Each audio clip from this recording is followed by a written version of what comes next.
Hi guys! Today we're going to be playing a game. This is going to be a little interesting because of course I'm here and you're there, but we're going to be playing a story game. Here's how it works. I'm going to read you a story. Whenever I say left, I want you to walk to the left. Whenever I say right, I want you to walk to the right. I have my laptop down here, so if I'm looking down and not looking at you, it's just because I'm reading. So figure out really quickly, take a moment, make sure you know your left and your right. Got it? Do you know which direction's left, which direction's right? I'm trusting you. Okay, so let's go ahead and get started. This is the tale of Peter Rabbit. Remember, when I say right, you go which direction? Right. When I say left, you go left. All right. 4 rabbits named Flopsy, Mopsy, Cottontail, and Peter lived with their mother in a sandbank, right underneath the root of a very big fir tree. One morning, Mrs. Rabbit called the rabbits together for a talk right before she left to go shopping. You may go into the fields or right down the lane, but do not go into Mr. McGregor's garden. Your father had an accident there. Mrs. McGregor put him right into a pie. Do the right thing and do not get into mischief. Mrs. Rabbit then left with the basket and her umbrella and went right through the woods to the baker's. Are you guys doing okay? All right, we're going to speed it up just a little bit. Flopsy, Mopsy, and Cottontail went right down the lane to gather blackberries, but Peter, who was very naughty, left straight away for Mr. McGregor's garden and squeezed right under the gate. Peter ate some lettuce, French beans, and radishes, and was then left feeling rather sick, so he went to look for some parsley. Unfortunately, right around the end of a cucumber patch, he ran right into the path of Mr. McGregor, who was planting cabbages. Mr. McGregor jumped up and ran right after Peter, waving a rake and calling out, "Stop right now, thief!" Peter was dreadfully frightened. He rushed left and right, and left and right, and left, and left, and right, all over the garden. He had forgotten the right way back to the gate. During the chase, he left his right shoe right among the cabbages and his left shoe right among the potatoes. He might have gotten away altogether if he had not run right into a gooseberry net and got caught by the large buttons on his jacket. Right then, Peter lost some hope of escaping and shed big tears. His sobs were overheard by some friendly sparrows who flew right over to him and encouraged him not to give up.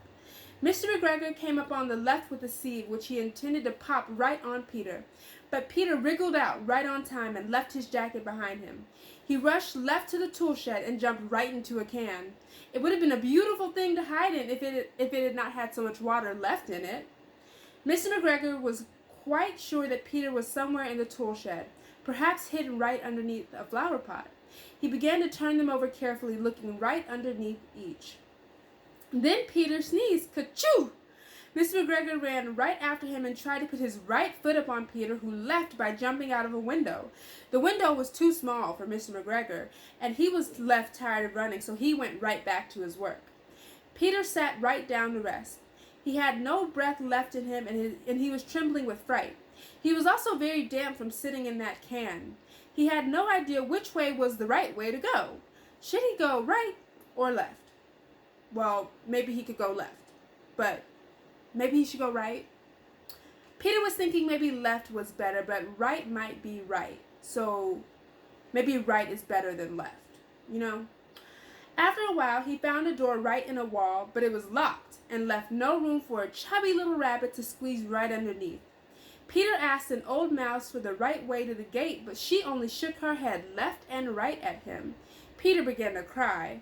Then he tried to find his way right to the garden, but he became more and more confused. Wait, did I go left, he wondered, or did I go right? Is right the right way to go?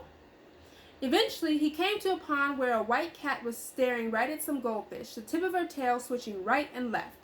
Peter thought it best that he left without speaking to her, so he headed right back towards the tool shed until he heard the noise of a hoe right by. Scritch, scratch, scritch, scratch, scritch, scratch. It's Mr. McGregor. Peter dashed right underneath the bushes, but when nothing happened, he left the bushes and climbed up on a wheelbarrow and peeped right over. He saw Mr. McGregor hoeing onions. Thankfully, his back was turned to Peter, and right past him, Peter spotted the gate. Peter quietly climbed down from the wheelbarrow and then ran as fast as he could to the gate and slipped right under it and was safe at last. Mr. McGregor found the jacket and shoes Peter left behind and hung them up right in the garden as a scarecrow to frighten the blackbirds. Peter never stopped running until he got home to his big fir tree. He was so tired he flopped right down on that soft sand floor of the rabbit hole and shut his eyes. His mother was busy cooking and wondered where Peter left all his clothes at. Why you ain't got no clothes? Due to his bad choices, Peter was left not feeling very well that night. His mother put him right to bed. She made some chamomile tea and gave a dose of it to Peter. 1 tablespoonful to be taken right at bedtime. Flopsy, Mopsy, and Cottontail made the right choices and got to enjoy bread, milk, and blackberries for supper. So, that was the story of Peter Rabbit. I hope you guys had fun. I hope you got a little bit of a workout in and you enjoyed it. I will see you guys soon. Have a great day. Bye.